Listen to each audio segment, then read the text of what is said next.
bueno, en la primera, como pueden ver, está Olga Benario, militante comunista, que desde muy joven se inscribe en el Partido Comunista Alemán y forma parte de la liberación de Otto Braun. Este es el cartel de búsqueda y captura de Olga, ¿no? Y también, dada su convicción, ella es enviada a la Unión Soviética a recibir formazione militar e politica, no? Allora, qui la prima parte, la parte esterna, abbiamo Olga Benario, è già da giovanissima iscritta al Partito Comunista Tedesco, è molto attiva, e poi nella parte che ha mostrato dietro fu protagonista ad esempio della liberazione armata del compagno Otto Braun, anche lui militante comunista, e poi c'è quest'altra immagine di lei che impugna un fucile.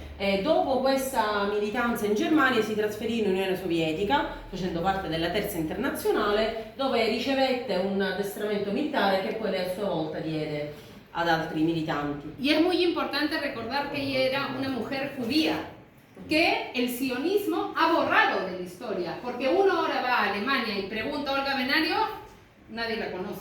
Ed è importante anche sottolineare il fatto che lei fosse ebrea.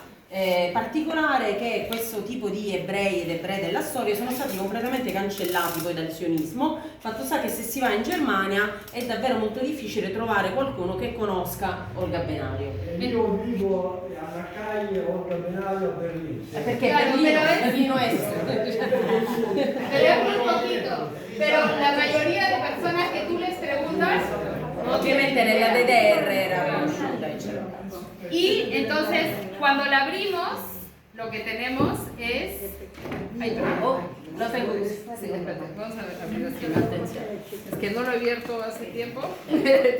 Allora, Y secondo tenemos a Luis Carlos Prestes con Olga vestidos de burgueses, porque cuando van hacia Brasil para hacer la columna Prestes y hacer el levantamiento comunista brasileño, una cosa que ellos hacen que me parece fascinante, como eran blancos de clase alta, se visten con plumas y perlas y así pueden pasar hasta Brasil, porque es una forma muy interesante, estratégica de utilizar la blanquitud y de utilizar los privilegios de uno para la lucha comunista. Allora, qui in questo secondo strato delle matriosche abbiamo da un lato Luis Prestes e dall'altro Olga Benario, entrambi vestiti con vestiti in stile molto alto borghese. Questo quando loro si trasferirono in Brasile per organizzare la cosiddetta columna Prestes, che avrebbe dovuto organizzare la rivoluzione per rovesciare la dittatura in Brasile. Ed è molto interessante vedere come loro, approfittando della loro, come dice lei, bianchezza, il fatto di essere bianchi e quindi di potersi confondere con le classi più alte e potenti, sfruttarono questo elemento per riuscire appunto a insinuarsi nella società brasiliana senza destare troppo sospetto.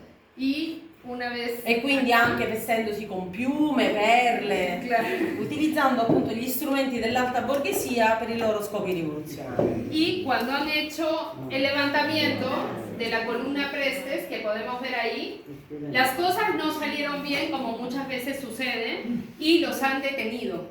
Entonces Getúlio Vargas, el dictador brasilero, ya en ese momento Hitler estaba en el poder y, como saben, envía a Olga Benario casi como un regalo personal a Hitler, ¿no? Esa es la orden de deportación de Olga Benario. Entonces Olga Benario es enviada a Alemania, ¿no? Y estaba embarazada de Luis Carlos Prestes, con quien tenía una relación, y una vez en Berlín se le permite, digamos, tener a su hija. Estaba en una prisión de como presos políticos como importantes, digamos. Se le permite que nazca su hija Anita y se le dice que solo va a poder estar con ella hasta che tenga leche para darle del lattare. No? Allora, la cosiddetta columna Prestes, questo sollevamento purtroppo non riuscì come loro speravano, e il dittatore dell'epoca del Brasile, Vargas, la fece arrestare e appunto stiamo parlando del periodo in cui il nazismo era già al potere in Germania, quindi Hitler, e quindi fu trasferita in Germania. Nel frattempo lei era incinta e venne messa all'inizio in una prigione a Berlino, una prigione destinata appunto ai prigionieri politici. E venne detto che poteva avere questa gravidanza e rimanere con la bambina solo finché fosse stata in grado di allattarla. E quindi per questo qui vediamo lei con la bambina. La bambina si chiamava Anita. Anita. Y esta es la boca de Hitler. Ecco, qui abbiamo la bocca di Hitler che fagocita. Potete fare ruotare un po'. Sí, certo. pueden, si quieren pueden, si Corrado me da permiso, pueden, sí lo pueden, puedo rotarlo, ¿no? Para que puedan verlo. Sì. No, No, pero véanlo, véanlo. No, pero es más bonito. Però se qualcuno lo vuole vedere, sì, no pasa potete nada. vedere. Y no hice permiso, y una cosa importante, acá mis compañeras que habrán dado de lactar, la lactancia requiere de una estabilidad emocional y mental. Es muy difícil dar de lactar cuando hay mucho estrés, ¿no? Entonces acá es importante reconocer la fortaleza mental y emocional de Olga para en esas condiciones de encarcelamiento haber podido produrre leche, che muchas veces non si puede quando hay mucho stress. Allora dice come le compagne che hanno allattato sanno bene, per poter riuscire ad allattare bisogna anche essere in una situazione mentale di stabilità. E quindi il fatto che lei, nonostante la sua condizione di prigionia, fosse riuscita per parecchio tempo ad allattare la sua bambina la dice lunga su quanto fosse forte nel cercare di controllare le sue emozioni. Y la lactancia que hace Olga Benario da tiempo, ¿para qué? Para que los antifascistas se organicen y hagan presión para poder recuperar a la hija de Benario. Entonces, esos 2 años que ella logra darle de lactar es el tiempo que los antifascistas tienen para hacer una gran campaña con publicaciones como esta, por ejemplo. Por ejemplo, este es el póster que hicieron en Francia para su liberación. Después, acá hay muchas de la familia de Luis Carlos Prestes en varias campañas. ¿Ve? Este tipo de propaganda, porque Prestes también estaba detenido. Esta es una noticia de España, por ejemplo, que hablaba de la detención de Benario. Y este es de la campagna por su liberazione in País Vasco. Allora, questo lungo periodo in cui lei riuscì ad allattare Anita fu molto importante perché diede modo così alle organizzazioni internazionali antifasciste di organizzarsi per poter fare una campagna internazionale per la liberazione di questa bambina. Riuscì quindi ad allattarla per 2 anni e durante questi 2 anni lei ha mostrato delle foto di campagne in tanti paesi diversi, in Francia, nel Paese Basco, in Spagna e in altri paesi. Y entonces cuando lo abrimos, hoy perdón, están todos por el calor. Aquí está. Ya, Aquí está la sí.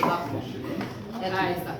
Y entonces cuando lo abrimos, tenemos a la hermana y la mamá de Luis Carlos Prestes que logran, en medio del fascismo, recuperar a la hija de una militante comunista y judía, ¿no? Que imagínense la capacidad que tuvo el antifascismo en ese momento para lograr recuperar a esa niña.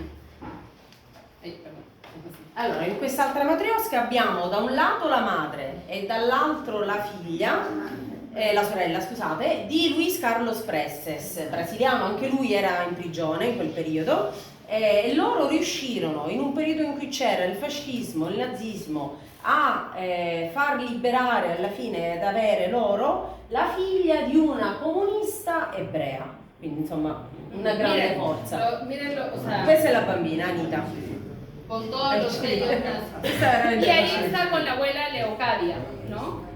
Con la nonna Leocadia. Acá está la hija Ed ecco Anita. Y en ese momento estaba Lázaro Cárdenas de presidente en México. México que tiene una tradición solidaria tan importante.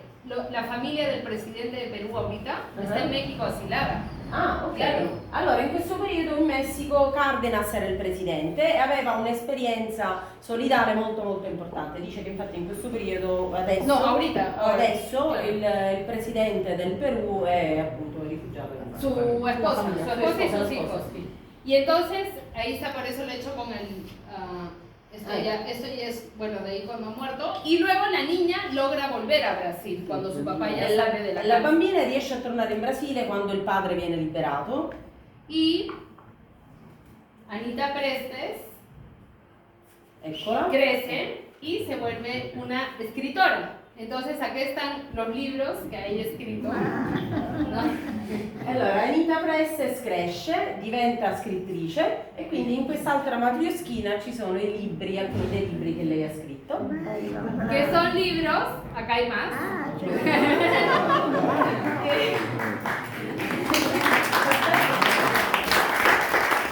Y más, que son libros sobre la lucha de sus papás. Che sono libri sulla lotta dei suoi genitori. Y es muy importante, aquí está también el último libro que escribió, que se llama Vivir es tomar partido. L'ultimo libro che ha scritto è Vivere e prendere parte, non prendere parte, prendere Partido. posizione.